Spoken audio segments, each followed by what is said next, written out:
구독, 알림 설정까지 부탁드립니다. 오늘도 우리 사는 이야기 찾아주셔서 감사합니다. 사연자분이 보내주신 이야기 시작해볼게요. 안녕하세요. 저는 35살의 남성입니다. 좋은 집안에서 태어나 흔히 금수저라는 소리를 듣고 자라서 어딜 가도 전 모자랄 것이 없었거든요. 외모와 재력, 명예를 다 갖춰서 늘 여자들의 구애가 당연한 걸로 느껴질 정도로 아쉬움이 없었습니다. 그러던 어느 날 업무상 미팅이 끝나고 술을 마시고 있는데 거래처 비서가 서류를 가지고 들어왔어요. 전 천상의 여인을 보는 듯 했습니다. 이제까지 성형이나 화장에 익숙한 미인들을 보다가 민낯의 여인을 보니 상큼한 숲에 와서 산소를 마시는 느낌이었다고 할까요? 단아하고 청순하면서 고고한 인상이 제가 찾던 여인상이었습니다. 그녀는 업무상 온 거라서 합석을 할 상황도 아니었고 그렇게 바로 나갔는데 전 바로 적극적으로 뛰어나가 연락처를 받아왔습니다. 수줍은 표정으로 연락처를 알려주고 그녀는 호련히 어디론가 사라졌습니다. 저는 그날부터 가슴이 두근거리고 잠을 잘 수가 없었어요. 아침에 일어나도 그녀 생각만 나고 잠을 잘 때 꿈속에서도 나을 지경이었습니다. 그래서 아주 어렵게 거래처 사람들을 동원해서 처음 만남을 가졌습니다. 만나보니 더 천사처럼 예쁘고 착한 인성을 가졌어요. 겸손한 말씨로 사장님이 적극 권해서 나오긴 했는데 자기는 남자 만날 상황도 아니고 지금 형편이 어렵다면서 오늘은 참만 마시고 가겠다고 하는 걸 제가 어떻게든 같이 있고 싶어서 밤을 같이 보냈습니다. 밤에 눈을 뜨고 그녀를 보니 피부는 백옥 같고 머리칼은 윤기가 자리를 흘렀고 천사를 옆에 데리고 잔 느낌이라고나 할까요? 전 여기서 포기한다면 인생을 잃어버리는 것과 같다는 생각에 적극적으로 구애를 했습니다. 그러자 그녀는 죄송하다면서 옷을 입고 금방 사라져버렸습니다. 이렇게 사라지듯 잠시 머물렀다 가버려서였을까요? 전 더 애가 탔고 그때 결심했습니다. 무슨 일이 있어도 이 여자를 내 아내로 만들겠다고 말이죠. 거래처 사장에게 들어보니 본인 말처럼 형편이 어렵고 가장이라 집안 경제를 다 책임져야 한다는 부담에 결혼도 포기했다는 것을 알게 되었습니다. 전 정말 마음이 아팠고 어떻게든 그 부분을 제가 맡아서 편히 살게 해주고 싶었어요. 물론 저희 부모님을 비롯해서 다들 말리실 게 뻔했지만 그래도 다 이겨낼 마음의 준비가 되어 있었습니다. 일단은 그녀의 마음을 얻는데 무엇보다 중요했기에 전 꾸준히 끊임없이 자주 연락을 하고 만났습니다. 처음에는 꺼려하다가 점점 마음이 열리는 것 같아 다행이었어요. 시간이 흐르고 사계절이 지난 뒤 저희는 앞으로 인생을 함께하기로 하고 정열적인 프로포즈도 했습니다. 그녀는 눈물을 흘리면서 꽃다발을 받았습니다. 처가에서는 임대 아파트라 집 걱정을 하셔서 미리 아파트로 옮겨드렸습니다. 그리고 저희는 호텔에서 성대한 결혼식을 올렸습니다. 저는 세상을 다 얻은 것처럼 남부러울 것 없이 그저 매일매일 행복했습니다. 본가에서는 처음에는 집안 때문에 반대를 하셨는데 아내의 외모와 됨됨이에 끝내 허락을 하셨죠. 자식 이기는 부모 없다는 말씀을 하시면서 말이죠. 뭐 여튼 결혼 후에도 와이프에게 얼른 아기를 낳으라고 성하신데 그래도 꿋꿋이 그림을 배우고 싶다고 해서 저도 원하면 그렇게 하라고 했습니다. 아내는 처음부터 미대를 가고 싶어 했습니다. 형편이 되었다면 아마도 진학을 했을 겁니다. 전 하고 싶은 그림을 그리라며 최고급 미술 도구도 사주고 아내가 원하는 게 있으면 적극적으로 지원을 해줬습니다. 아내는 제가 회사에 있을 동안은 그곳에서 그림에 열중하는 것으로 들었는데 본가의 어머님은 매우 못마땅해 하셨죠. 살림이나 요리에 더 배워야 한다면서요. 그렇다고 그림을 그만두라고 얘기할 수도 없었고 저도 그걸 바라진 않았습니다. 하지만 어머니에게 계속해서 미움을 받을 수도 없으니 와이프에게 살짝 얘기를 전했고 앞으로 주의해야겠다고 약속을 해주었어요. 하지만 본가 어머니는 계속 아내를 의심하면서 뒤늦게 그렇게 돌아다니는 곳이 어딘지 잘 알아보라고 하셨습니다. 정말 듣기 싫었지만 어머니가 계속해서 저러시니 차라리 확실한 증거를 보여드려야겠다고 마음먹었고 아내에게 사람을 붙였습니다.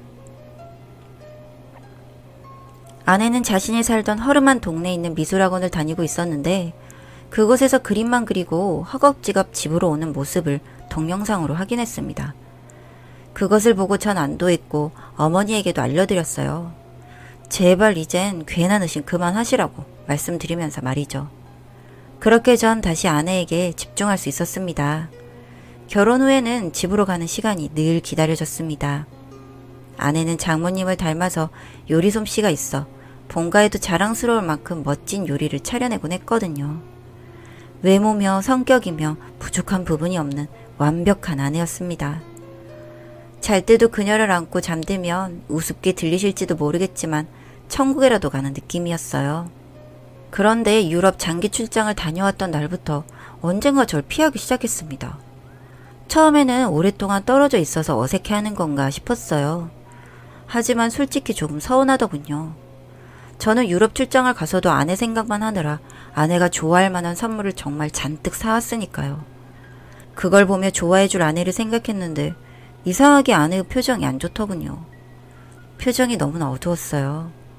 실망스러운 마음은 접어두고 아내에게 물었더니 몸이 안 좋아서 그런다면서 초음파 사진을 내미는 겁니다. 내가 사랑하는 아내와 나 사이 아이라니. 전 너무 기쁘고 감격스러워서 아내를 꼭 안아주었습니다. 본가는 물론 처가에서도 많이 좋아하셨고 조상기가 있어서 위험하니 입원도 했었습니다. 전 매일같이 병원에 가서 아내를 돌봤어요. 전 안 그래도 몸이 약한 아내가 쇠약해져 가는 것 같아 무척이나 걱정스러웠습니다. 저도 그날은 일이 바빠서 직장으로 복귀를 해야 하는 상황이라 장모님께 맡기고 돌아가던 참이었습니다. 한참 바쁜 시간이었는데 휴대폰을 두고 오는 바람에 전 병실에 다시 들어가려 했는데 그 안에서 장모님의 울음소리가 섞여 나왔습니다. 전 멈칫하고 그 자리에 서 있었는데 우리 딸 불쌍해서 어쩌니. 난 못 들었다. 절대 못 들었어. 그러니까 너도 잊어. 라는 알 수 없는 대화가 들렸습니다. 무슨 내용인지 알 수는 없었지만 저 대화만으로도 전 가슴이 쿵 내려앉는 것 같았습니다. 그리고 나서 아무리 생각해봐도 이유를 모르겠더군요. 아내의 친정에 미리 넓은 집과 1년치 생활비를 미리 드린 터라 돈 문제는 아닌데 싶었는데 그럼 뭘까? 전 그 순간부터 계속 고민을 거듭했습니다. 일을 해도 집중이 안 되고 그저 아내와 장모님의 대화가 귀에 빙빙 돌았죠. 그렇게 복잡한 마음으로 있는데 며칠 후 사무실로 퀵배송 서류가 한 통 왔습니다. 그 내용은 제 아내가 오래 사귄 다른 남자가 있고 협박을 받고 있다는 거였습니다. 낯선 필체와 구겨진 종이도 누군가 계획적으로 벌인 일이라는 생각이 들었지만 차마 경찰에 신고를 하지 못했습니다. 전 그래서는 안 되겠지만 저와 아내를 위하여 사건의 전말을 밝히는 게 낫다고 생각해서 둘의 미래를 위해서 병실에 보이스 레코더를 침상 밑에 두었습니다. 벽면 모서리에는 CCTV를 달았고요. 처음에는 드라마에서나 볼 법한 불법을 제가 저지른다는 게 마음이 무거웠습니다만 직장에서 화면을 돌려보는데 전 손이 덜덜 떨려서 휴대폰을 떨어뜨릴 뻔했습니다. 화면 속에는 한 남자가 들어서고 있었는데 병실에 들어온 남자는 아내를 껴안으며 다독였고 아내는 눈물을 흘리며 입맞춤을 하는 것이었습니다. 보이스 레코더를 확인하고 사립탐정에 의뢰해보니 오랜 기간 사귀었던 남자가 경제적 능력이 전무한 데다 처가의 반대가 심해서 차마 결혼까지 못한 연인관계라고 하더군요. 이럴 수가. 전 철저하게 속은 것이었습니다. 일단은 출산이 임박했기 때문에 지금은 어떻게든 본가의 부모님 모르게 진행해야만 했습니다. 정말 복잡한 마음에 죽을 것만 같았고 그 마음을 추스르는데 정말 미치겠더군요.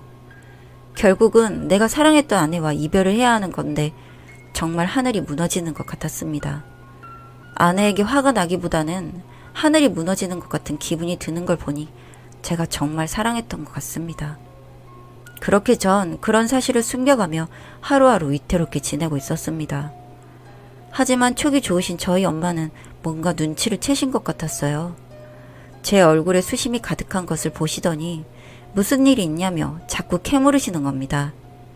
아내가 아파서 힘들어하는 것을 보니 안쓰러워서 그렇다고 하니 알겠다며 의사에게 물어보겠다고 하시며 주치의와 상담을 하겠다고 하시더군요. 뭐 아내가 어디가 얼마나 안 좋은지 상담을 하시려는 건가 보다 했는데 그게 아니었습니다. 어머니는 출산 전에 친자 확인을 할 수 있는지 알아보셨다는 겁니다.